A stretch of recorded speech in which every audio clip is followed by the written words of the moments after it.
Hey guys, what's up? Lightboltjoe here. Today we're going to discuss Avengers Age of Ultron. Came out May 1st, 2015. It is 2 hours and 21 minutes long. It is directed and written by Joss Whedon. He did the first Avengers film. It has all of our Avengers back, everyone reprising their roles. Absent from this film would be Pepper Potts, Jane Foster. Eric Selvig is back.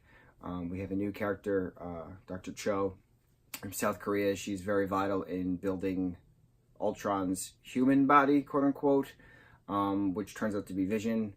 So the movie starts out with our Avengers taking down another Hydra base, the last Hydra base in Sokovia, which is in Eastern Europe, fictitious Sokovia in Eastern Europe. You have Agent Suckrell. I can't remember his name.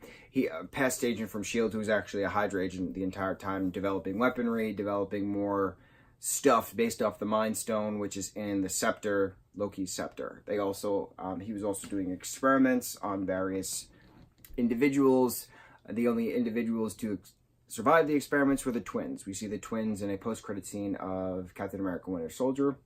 Twins being Pietro and Wanda Maximoff, Quicksilver, and Scarlet Witch, respectively. Yet Quicksilver is not actually referenced, like the name.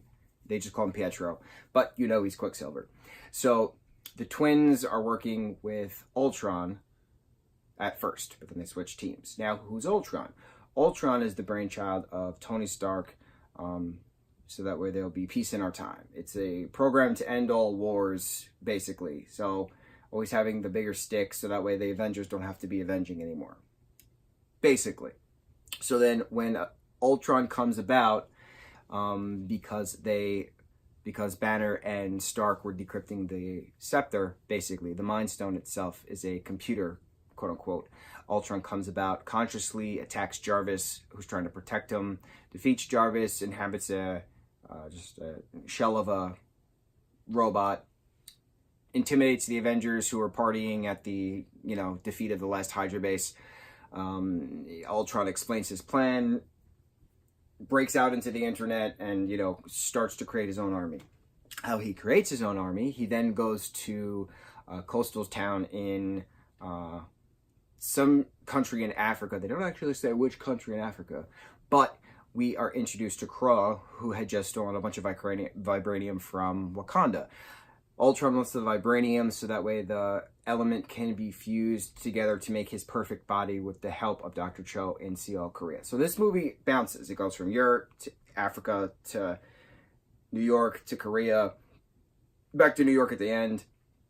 It's very bouncy. We have the Hulk smashing through parts of Africa because Wanda gets in everybody's heads at certain points. We see the end game aspect. Tony literally says this is the end game, which is prelude to Avengers Endgame, the fourth Avengers film, the completion of the Infinity Saga, which would be the 11 years of Marvel Cinematic Universe films.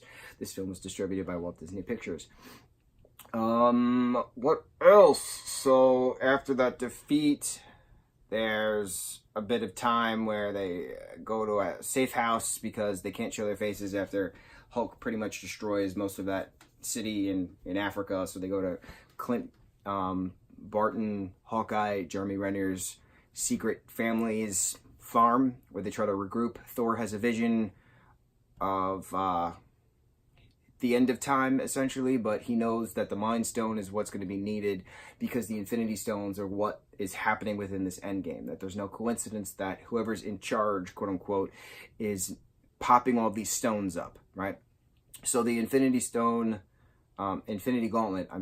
involving the Infinity Stones is very important, obviously, with an Infinity War and Endgame. So we have more prelude to here. We have the creation of Vision.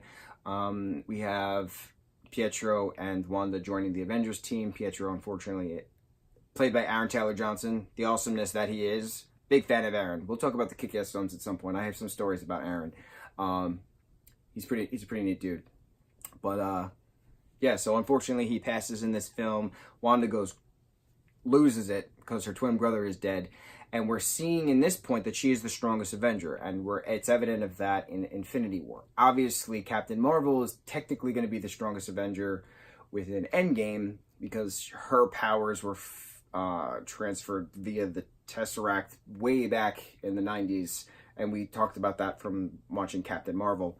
But as far as these films are concerned, up until Endgame, Wanda is technically the strongest Avenger. She definitely holds her own against Thanos in Infinity War, which we kind of mentioned when we talked about Infinity War.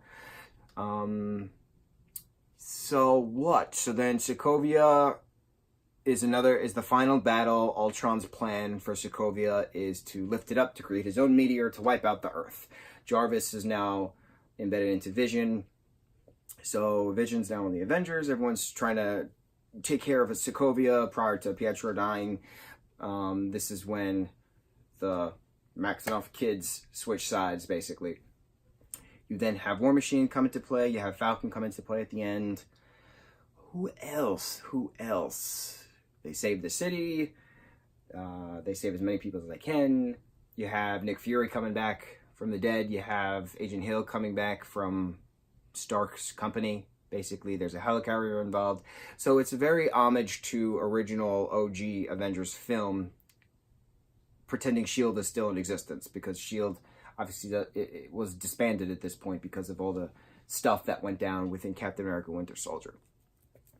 Now there's a new Avengers facility and people working with the Avengers essentially in upstate New York. That's where this new facility actually is. So then Stark goes on his separate mission. Steve and Natasha are now running Avengers to, get the new recruits together. Basically, Thor goes back to Asgard. Hulk takes the Quinjet, disappears because he knows he can't be near people. So everyone seems to go in their separate ways. And then the following film after this,